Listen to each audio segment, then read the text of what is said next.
வணக்கம். All India radio Chennai.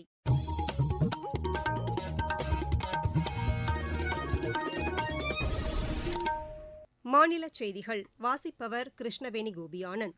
தலைப்புச் செய்திகள்: தமிழகத்தில் வாக்குப்பதிவு குறைவாக உள்ள இடங்களை ஆய்வு செய்து வாக்குப்பதிவை அதிகரிப்பதற்கான நடவடிக்கைகள் எடுக்கப்பட்டு வருவதாக தமிழக தலைமை தேர்தல் அதிகாரி திரு சத்யபிரதா சாஹூ தெரிவித்துள்ளார். மக்கள் பிரச்சினைகளுக்கு உரிய தீர்வு காண திமுக பாடுபடும் என்று அக்கட்சியின் தலைவரும் முதலமைச்சருமான திரு மு க ஸ்டாலின் தெரிவித்துள்ளார். திமுக அரசு மழை வெள்ளத்தை எதிர்கொள்வதற்கான நடவடிக்கைகளை மேற்கொள்ளவில்லை என அஇஅதிமுக பொதுச் செயலாளர் திரு எடப்பாடி பழனிசாமி குற்றம் சாட்டியுள்ளார். இந்தியாவின் வளர்ச்சிப் பயணம் தொடர மக்கள் பிஜேபிக்கு ஆதரவு அளிக்க வேண்டுமென்று அக்கட்சியின் மாநில தலைவர் திரு அண்ணாமலை கூறியுள்ளார். ஐபிஎல் கிரிக்கெட் போட்டியில் இன்று சென்னை அணி குஜராத் அணியை எதிர்கொள்கிறது. இனி விரிவான செய்திகள். தேர்தலில் வாக்காளர்கள் அனைவரும் வாக்களிப்பதை கடமையாக கருதி வாக்களிக்க முன்வர வேண்டுமென்று தலைமை தேர்தல் அதிகாரி திரு சத்யபிரதா சாஹூ கேட்டுக் கொண்டுள்ளார். சென்னையில் இன்று நடைபெற்ற மாவட்ட செய்தியாளர்களுக்கான பயிலரங்கில் பேசிய அவர், நகர்ப்புறங்களில் வசிக்கும் மக்கள் சிரமம் பாராமல் வாக்களிக்க வேண்டுமென்று அறிவுறுத்தினார். குறைவான வாக்குப்பதிவு உள்ள வாக்குச்சாவடிகளில் வாக்கு சதவீதத்தை அதிகரிக்க விழிப்புணர்வு ஏற்படுத்தப்பட்டு வருவதாக திரு சத்யபிரதா சாஹூ தெரிவித்தார். நம்ம இந்த ஜனநாயக டெமோக்ராட்டிக் ப்ராசஸில் எல்லாருமே பார்ட்டிசிபேட் பண்ணணும். ஸோ நம்ம நாட்டில் எல்லாத்துக்கும் கட்டாயப்படுத்தி வீட்டிலேருந்து வெளியே வந்து நாங்கள் தவறாமல் ஓட்டு போடணும், அந்த மாதிரி ஒரு எக்ஸ்பிரஸ் இன்ஸ்ட்ரக்ஷன் ஒரு டைரெக்ஷன் அந்த மாதிரி இல்லை. ஏன்னா இதுவும் ஒரு டெமோக்ராட்டிக் சாய்ஸ் தான் சொல்கிறாங்க. ஸோ இதில் தான் எலெக்ஷன் கமிஷன் நமக்கு ஸ்வீப் ப்ராசஸ் மூலமாக ஒவ்வொரு வீடு வீடாக போயிட்டு நம்ம பிஎல்ஓஸ், நம்ம டிஓஸ், ஆர்ஓஸ் எல்லாமே நிறைய இதுக்கு முயற்சியெல்லாம் எடுத்துருக்காங்க. ஒவ்வொரு பூத் லெவலில் எங்கே கம்மி ஓட்டிங் இருக்கிறதோ அதுவும் நாங்கள் அனலைசிஸ் பண்ணுறோம். ஏன் இதுக்கு ரீசன், என்ன காரணம், இதெல்லாம் அனலைசிஸ் பண்ணிவிட்டு அதுக்கு ஒரு அவேர்னஸ் ப்ரோக்ராம்ஸ் எல்லாம் நிறைய பண்ணியிருக்கிறோம். இதான் நாங்கள் எதிர்பார்க்குறோம் இந்த எலெக்ஷனில். தமிழகத்தில் 85 வயதுக்கும் மேற்பட்டவர்கள் வாக்களிப்பதற்கு வசதியாக அவர்களது வீடுகளுக்கே சென்று தேர்தல் அலுவலர்கள் வாக்குப்பதிவை செலுத்துவதற்கு தேர்தல் ஆணையம் ஏற்பாடு செய்துள்ளதாகவும் அவர் கூறினார். 12D விண்ணப்ப படிவத்தின் மூலம் இவர்கள் வாக்குகளை செலுத்த முடியும் என்றும் இதுவரை 7 லட்சத்திற்கும் அதிகமானோர் இந்த விண்ணப்பங்களை பெற்றிருப்பதாகவும் அவர் தெரிவித்தார். 4 லட்சம் அரசு ஊழியர்கள், 3 லட்சம் காவல்துறையினர் தேர்தல் பணிகளில் ஈடுபடுத்தப்படுவார்கள் என்றும் திரு சத்யபிரதா சாஹூ கூறினார்.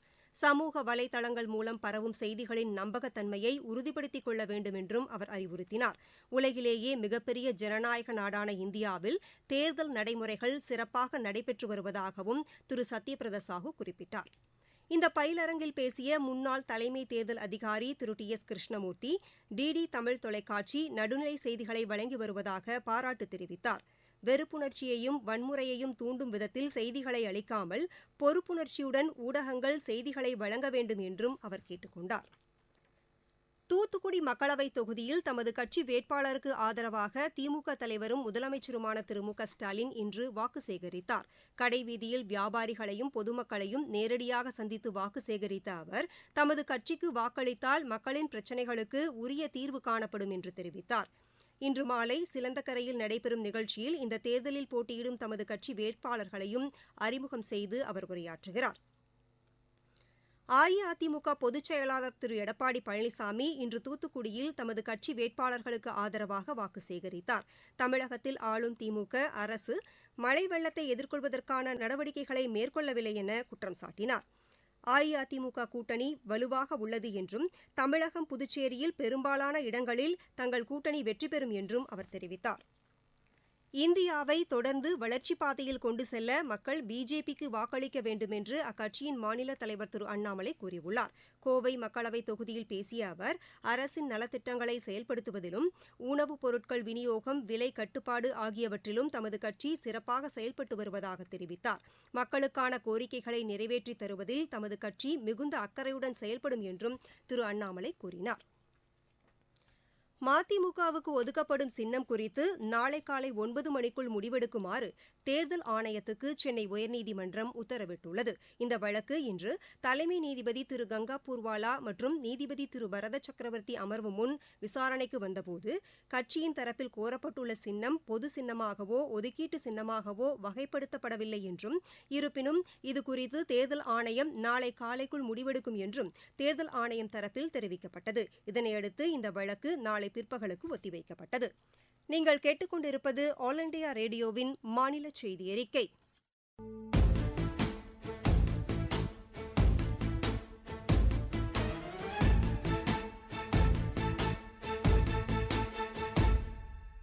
உரிமை கீதம் முழங்கிடு, நீ உலகம் போற்ற எழுந்திடு, உன் கைவிரல் தீட்டும் காவியம் ஒன்றை வரைந்திடு. எழுந்து வா, வா, வாழும் வாழ்வை வெல்ல தீர்ப்பு சொல்ல கருப்பு மைய நெருப்பு ஆயுதம். திறந்து வா, வா, ஒரு வாக்கு கூட விடுபடாமல் காக்கும் மக்கள் நாட்டின் பெருமிதம்.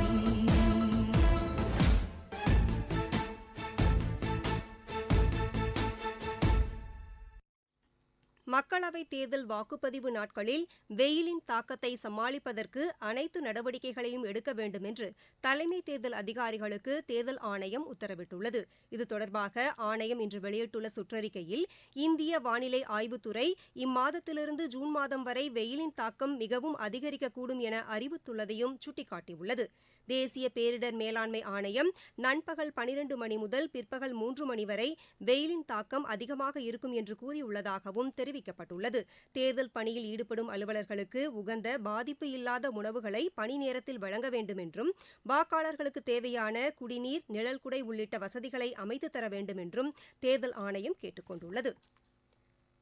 தேர்தலில் முதல் முறை வாக்காளர்கள் வாக்களிப்பதை ஊக்குவிக்கும் வகையில் நாடு முழுவதும் பல்வேறு விழிப்புணர்வு நிகழ்ச்சிகள் மேற்கொள்ளப்பட்டு வருகின்றன. தமிழகத்திலும் அனைத்து மாவட்டங்களிலும் இது தொடர்பான விழிப்புணர்வு பிரச்சாரங்கள் நடைபெற்று வருகின்றன. தேனி மாவட்டத்தில் நடைபெற்ற விழிப்புணர்வு நிகழ்ச்சியில் பங்கேற்ற கல்லூரி மாணவி முதல் முறை வாக்களிப்பது குறித்து மகிழ்ச்சி தெரிவித்தார். எனது பெயர் ஆசுபிக்ஷா. நான் 2ஆம் ஆண்டு கல்வியியல் துறையில் படிச்சுட்டு இருக்கேன். நம்மளுக்கு ஒரு வீட்டு மேல எவ்வளவு பெரிய பொறுப்பு இருக்கோ அது மாதிரி ஒரு நாட்டு மேலேயும் ஒரு பொறுப்பு இருக்கணும். ஒரு ஓட்டு ஒரு தலைவரவே மாற்றக்கூடிய சக்தி பெற்றது. நீங்க ஒரு தலைவருக்கு போட்டீங்கன்னா ஒரு நாடாவது முன்னேறதுக்கான வாய்ப்புகள் இருக்கும். ஒரு நாடு முன்னேறதுக்கான நம்மளோட பொறுப்பு எல்லாத்தையும் சொல்றதுக்கான ஒரு நல்ல வாய்ப்பா இது நம்மளுக்கு அமையும். இந்த நாடு முன்னேறிச்சுன்னா நம்மளுக்கான அனைத்து உரிமைகளும் அனைத்து முன்னேற்றங்களும் நம்மளுக்கு கிடைச்சிரும். நம்மள எல்லாமே பாத்துக்கறலாம் அப்படின்னு சொல்லி நம்மளோட உரிமைகள், நம்மளுடைய சுதந்திரம் எல்லாத்தையுமே இந்த ஓட்டு மூலமா நம்ம காப்பாத்திக்கணும். அதனால அனைவரும் ஓட்டளித்து பயனடைவீர்கள் என்று நம்புகிறேன். தேர்தலில் 100% வாக்குப்பதிவை உறுதி செய்யும் வகையிலும் நாடு முழுவதும் விழிப்புணர்வு நிகழ்ச்சிகள் நடைபெற்று வருகின்றன. அரியலூரில் 100% வாக்களிக்க வேண்டும் என்பது குறித்த விழிப்புணர்வு மினி மாரத்தான் ஓட்டம் இன்று நடைபெற்றது. புதுக்கோட்டை மாவட்டம் இலுப்பூர் பேருந்து நிலையத்தில் மக்களவைத் தேர்தலுக்கான கையெழுத்து இயக்கத்தை ஆட்சியரும் தேர்தல் அலுவலருமான திருமதி மெர்சி ரம்யா இன்று தொடங்கி வைத்தார். காஞ்சிபுரத்தில் மாவட்ட ஆட்சியர் வளாகத்தில் 100% வாக்களிப்பதை வலியுறுத்தும் செய்தி மக்கள் தொடர்புத்துறை சார்பில் அதிநவீன வீடியோ வாகனம் மூலம் ஒளிபரப்பப்படும் தேர்தல் விழிப்புணர்வு குறும்படத்தினை ஆட்சியர் திருமதி கலைச்செல்வி இன்று பார்வையிட்டு அதனை தொடங்கி வைத்தார். மாவட்டச் செய்திகள். திருவாரூர் மாவட்டம் மன்னார்குடி ராஜகோபால சுவாமி திருக்கோவில் பங்குனி பெருவிழா நாளை கொடியேற்றத்துடன் தொடங்குகிறது. ஈரோடு மாவட்டம் சத்தியமங்கலம் அருள்மிகு பண்ணாரியம்மன் திருக்கோவிலில் குண்டம் இறங்கும் திருவிழா இன்று வெகு விமரிசையாக நடைபெற்றது. நாமக்கல் அருள்மிகு நரசிம்மர், ஆஞ்சநேயர், அரங்கநாதர் திருக்கோவில்களின் பங்குனி தேரோட்டம் இன்று நடைபெற்றது. தென்காசி மாவட்டம் கடையம் அருகே வயலில் சோளத்தட்டைக்குள் புகுந்த 2 ராட்சத மலைப்பாம்புகளை வனத்துறையினர் பிடித்து அடர்ந்த வனப்பகுதிக்குள் விட்டனர். விளையாட்டுச் செய்திகள்.